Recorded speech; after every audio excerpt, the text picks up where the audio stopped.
Welcome to মুঠোফোনে পাঠশালা। আশা করি তোমরা সবাই ভালো আছো।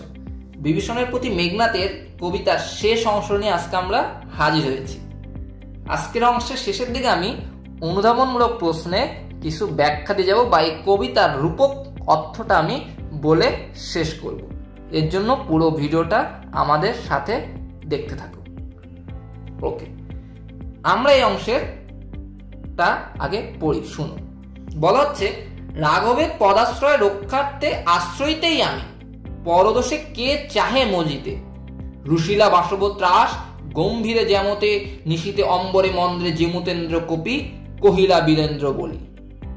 ধর্মপথগামী এ রাক্ষস রাজানুষ, বিখ্যাত জগতে তুমি। কোন ধর্মমতে কহ দাসে, শুনি জ্ঞাতিত্ব ভ্রাতৃত্ব জাতি, এ সকলে দিলা জলাঞ্জলি। শাস্ত্রে বলে, গুণবান যদি পরজন, গুণহীন স্বজন, তথাপি নির্গুণ স্বজনই শ্রেয়। পর পর সদা, হে শিক্ষা এ রক্ষবর কোথায় শিখিলে, কিন্তু বৃথা গঞ্জি তোমা।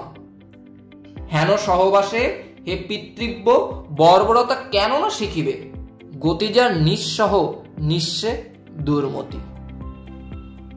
এটা হচ্ছে আমাদের কবিতার একবারে শেষ অংশ। মেঘনাথ বলছে, এখানে মেঘনাথেরই কথা, চাচাকে লক্ষ্য করে, বিভীষণকে লক্ষ্য করে বলছে। তো আমরা এই অংশটার সারমর্ম বা ভাবানুবাদটা সুন্দর মতো বুঝলে আশা করি আমরা পুরো কবিতাটা সুন্দর মতো শেষ করতে পারবো। তো দেখো, আমি এখানে থার্ড ব্র্যাকেটে দিয়েছি, রাঘবের পদাশ্রয়ে রক্ষার্থে আশ্রয়তেই আমি, পরদোষে কে চাহে মজিতে। এই কথাটা ভালো মতো তোমরা শুনবে। রাঘবের পদাশ্রয় মানে হচ্ছে রামের পায়ের নিচে বা রামের কাছে আশ্রয়, রামের পায়ের নিচে আশ্রয়। রাম হচ্ছে রাঘব, রঘুবংশের শ্রেষ্ঠ সন্তান, সেখান থেকে রামের নাম বলা হয় রাঘব। তো রাঘবের পদাশ্রয়ে রক্ষার্থে আশ্রয়তেই আমি, কে? বিভীষণ রাঘবের পায়ের নিচে এখন আশ্রয় নিছে রক্ষা পাওয়ার জন্য। এর পরের লাইনটা দেখো, ভালো মতো খেয়াল করো, লক্ষ্য করো। পরদোষে কে চাহে মজিতে, পরদোষে কে চাহে মজিতে। পরদোষে কে? পরদোষে মানে হচ্ছে বিভীষণ নিজের ভাই রাবণকে বলছে পর, নিজের জন্মভূমি লঙ্কাকে বলছে পর, নিজের ভাতিজা মেঘনাথকে বলছে পর। পরদোষে এসে নিজের আত্মীয়কে বলছে পর। কথাটি কত বড় আঘাত আনে মেঘনাথের বুকে, যে চাচা মেঘনাথের সামনে বলছে, আপন চাচা নিজের ভাতিজার সামনে বলছে পরদোষে কে চায় মজিতে, মানে তোদের দোষে আমি কেন নিমজ্জিত হব বা আমি কেন মরবো। এই দুই লাইন দ্বারা পরিপূর্ণ স্বার্থপরতা প্রকাশ পেয়েছে। কি প্রকাশ পেয়েছে? স্বার্থপরতা। তোমরা লিখে রাখবা, প্রকাশ পেয়েছে স্বার্থপর। আমি লিখে রাখলাম স্বার্থপর। তাহলে এই দুই লাইন দ্বারা কি প্রকাশ পেয়েছে? যে বিভীষণের স্বার্থপরতা। এরপরে সিমিলার, তাহলে এই কথা যদি কোনো চাচা তার ভাতিজার সামনে বলে, তাহলে নিশ্চয়ই ভাতিজা রেগে যাবে। ঠিক তেমনি ভাবে মেঘনাদও তখন তার রাগটা প্রকাশ করছে, এবং সেটা মাইকেল দত্ত কিভাবে লিখেছে আমরা সেটা যদি একটু দেখতে পাচ্ছি। রুশিলা বাসব ত্রাস, রুশিলা বাসব ত্রাস। বাসব ত্রাস মানে, বাসব হচ্ছে ইন্দ্রের নাম, দেবতাদের রাজা ইন্দ্র আরেক নাম হচ্ছে বাসব।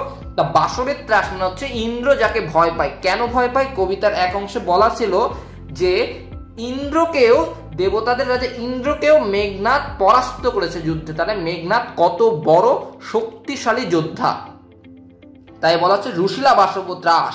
মানে রুশিলা বাসব ত্রাস মানে গর্জে ওঠা, মানে গর্জন করে উঠছে মেঘনাথ। গম্ভীরে যেমতে নিশীতে অম্বরে মন্দ্রে জিমুতেন্দ্র কপি। এখানে বলা হচ্ছে, এই লাইনটা ব্যাখ্যা যদি এমন, নিশীত মানে তো রাত, গম্ভীরে মানে অনেক, মধ্যরাতে, যেমন অম্বরে মন্দ্রে জিমুতেন্দ্র কপি। জিমুতেন্দ্র মানে হচ্ছে মেঘের ডাক, বজ্রপাত হয়েছে, কপি মানে কম্পিত হওয়া, আর মন্দ্রে মানে শব্দে। তা বলা হচ্ছে, যেমন মধ্যরাতে আকাশে যেভাবে বিদ্যুৎ চমকায়, গর্জন করে বা বজ্রপাত হয়, তখন যেমন মানুষ ভয় পায়, সেই ভয়ের উপস্থিতি মাইকেল মধুসূদন দত্ত এই লাইন দ্বারা প্রকাশ করিয়েছে। এরপর বলছে কহিলা বীরেন্দ্র বলি। বীরেন্দ্র বলি মানে মেঘনাদ, বীরেন্দ্র মানে অনেক শক্তিশালী, বলিও মানে বলবান, তো এখানে কে? মেঘনাদ। একসাথে বলা হচ্ছে বীরেন্দ্র বলি মানে মেঘনাদ। ধর্মপথগামী রাক্ষস রাজানুষ। ধর্মপথগামী মানে হচ্ছে কাকে বলছে? এটা ইন্ডিকেট করে ধর্মপথগামী মানে বলছে বিভীষণকে, যে তুমি তো ধর্মপথগামী হে রাক্ষস রাজানুষ। রাক্ষস রাজানুষ মানে হচ্ছে রাক্ষসের কুলের রাজা রাবণ, তার অনুষ ছোট ভাই বিভীষণ। তার রাক্ষস রাজানুষ হচ্ছে কে? বিভীষণ। হে রাক্ষস রাজানুষ, বিখ্যাত জগতে তুমি, তুমি তো জগতে অনেক বিখ্যাত। এখন আমাকে বলো, এরপর বলা হচ্ছে কোন ধর্মমতে কহ দাসে শুনি জ্ঞাতিত্ব ভ্রাতৃত্ব জাতি এ সকলে দিলা জলাঞ্জলি। বলা হচ্ছে তুমি তো চাচা জগতে অনেক বিখ্যাত, তুমি এখন আমাকে বলো দাসে, কহ দাসে মানে মেঘনাদ নিজেকে বলছে, আমাকে বলো, দাসে মানে মেঘনাদ, আমাকে বলো কোন ধর্মমতে, কোন ধর্মে বলা আছে নিজের জ্ঞাতিত্ব ভ্রাতৃত্ব জাতি মানে নিজের আত্মীয় স্বজন ভাই এবং নিজের জাতিকে বিসর্জন করা যায়, এটা আমাকে বলো। তারপর মেঘনাদ উত্তর দিচ্ছে শাস্ত্রে বলে গুণবান যদি পরজন গুণহীন স্বজন তথাপি নির্গুণ স্বজন শ্রেয়। মানে যদি গুণবান যদি পরজন হয়, মানে অন্য মানুষ যদি অনেক গুণবান হয়, অনেক জ্ঞানী হয়, কিন্তু নিজের স্বজন বা নিজের আত্মীয় স্বজনের যদি গুণহীন হয়, তখনও নিজের আত্মীয় স্বজনই শ্রেয়, নিজের আত্মীয় স্বজনই ভালো। তাই বলা হচ্ছে গুণবান যদি পরজন, যদি অন্য মানুষ যদি গুণবান হয়, গুণহীন স্বজন যদি স্বজনরা গুণহীন হয়, তথাপি তখনও নির্গুণ স্বজন শ্রেয়, মানে সেই গুণহীন স্বজনরাই শ্রেয়। পর পর সদা মানে এটা সর্বদা, তাই বলা হচ্ছে পর পর সদা মানে পর সবসময় পরই থাকে, পর কখনো আপন হয় না, তাই বলছে পর পর সদা। হে শিক্ষা এ রক্ষবর কোথায় শিখিলে। বলা হচ্ছে এই শিক্ষা, রক্ষবর মানে কে? বিভীষণ। তাই বলা হচ্ছে রক্ষবর তুমি কোথায় শিখিলে, মানে এই শিক্ষা তুমি কোথায় শিখিলে। কিন্তু বৃথা গঞ্জি তোমা, কিন্তু তারপর মেঘনাদ বলছে কিন্তু বৃথা গঞ্জি তোমা, তোমাকে আমি বৃথাই ভৎসনা করছি, বৃথাই তোমাকে দোষ দিচ্ছি। হেন সহবাসে এই পিতৃব্য বর্বরতা কেন না শিখিবে। হেন সহবাসে মানে এইরকম মেলামেশায়, হে পিতৃব্য মানে চাচা, বর্বরতা কেন না শিখবে। বর্বরতা মানে হচ্ছে এই যে কথাগুলো বলছে যে পরদোষে কে চাহে মজিতে, বা রামের পায়ের নিচে আশ্রয় নিছে, নিজের লঙ্কাকে বিরুদ্ধে অস্ত্র তুলছে রামের পক্ষে, তাই বলছে এই বর্বরতাটা কাছ থেকে শিখছে, রাম লক্ষণের কাছে শিখছে। এই জন্য বলছে যে হেন সহবাস মানে তুমি রাম লক্ষণের সাথে মিশে এই রকম আচরণ বা এইরকম নিচু মন মানসিকতায় কেন না শিখিবে। গতি যার নিঃসহ নিঃসে দুর্মতি, যার মন মানসিকতায় নিজ, যার চিন্তা ভাবনাই নিজ, যার ভাবনা চিন্তার মধ্যেই নিচু মন মানসিকতা ডুবে গেছে, সে কেন নিচের দিকে ধাবিত না হবে, এটাই বলা হয়েছে। বা তার মধ্যে কেন মন্দ বুদ্ধি বা খারাপ বুদ্ধির চিন্তা ভাবনা না প্রকাশ পাবে। এখানে আমরা দেখতে পারলাম স্পষ্ট করে যে মেঘনাদ শেষ মুহূর্তে তার চাচাকে স্মরণ করে দিল যে গুণবান যদি পরজন আর গুণহীন স্বজন তথাপি নির্গুণ স্বজনই শ্রেয়। তোমরা এই কথাটা মনে রাখবে, এইটা আপন সবসময় আপনই থাকবে এবং পর সবসময় পরই থাকবে। এই একটা কথা দ্বারা মেঘনাদ বিভীষণকে, তার চাচাকে অনেক বড় একটা উপলব্ধির সামনে দাঁড় করিয়েছিল। তা তোমাদের এই কবিতার রূপক অর্থ কি সেটা যদি তোমরা একটু শুনো, এরপরে আরেকটা ভিডিও এই রূপক অর্থ নিয়ে আরো বিস্তারিত আলোচনা করবে, তাও যদি শুনো, সেটা হচ্ছে এখানে রাম আর লক্ষণ কিন্তু তোমার যে প্রতীক চিহ্ন ব্যবহার করা হচ্ছে বা রূপক অর্থ সেটা হচ্ছে কিন্তু ইংরেজ। কিভাবে? যখন মাইকেল মধুসূদন দত্ত এই মহাকাব্য রচনা করে তখন কিন্তু পরাধীন ভারতবর্ষ ছিল। তোমরা জানো 1757 সালের পর প্রায় 190 বছর ভারতবর্ষের স্বাধীনতা অস্তমিত হয় এবং ইংরেজরা তাদের আধিপত্য ভারতবর্ষে বিস্তার করে।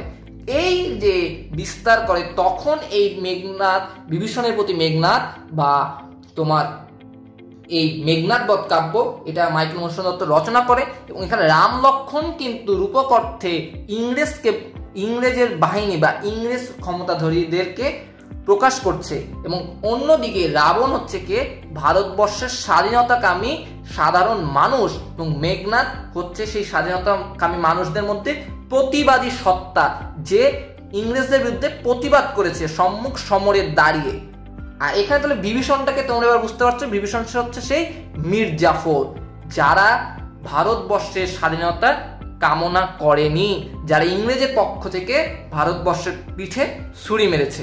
তাহলে এবার তোমরা সৃজনশীলে খুব ভালো মতো ব্যাখ্যা করে লিখতে পারবা, যেখানে বিভীষণের প্রতি মেঘনাদের, বিভীষণ হচ্ছে মীর জাফর, ঘরের শত্রু বিভীষণ যাকে বলা হয়, সে বিভীষণ হচ্ছে মীর জাফর, আর রাম লক্ষ্মণ হচ্ছে ইংরেজ, যারা ভারতবর্ষকে আক্রমণ করেছে বা ভারতবর্ষ দখলের জন্য এসেছিল, এবং রাবণ হচ্ছে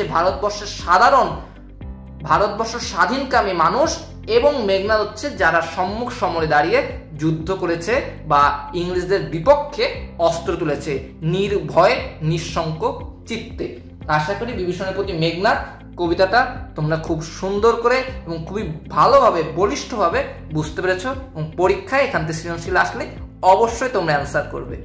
আমাদের সাথে থাকো এবং অবশ্যই মুঠোফোন পাঠশালা সাবস্ক্রাইব করতে ভুলবে না। ধন্যবাদ সবাইকে।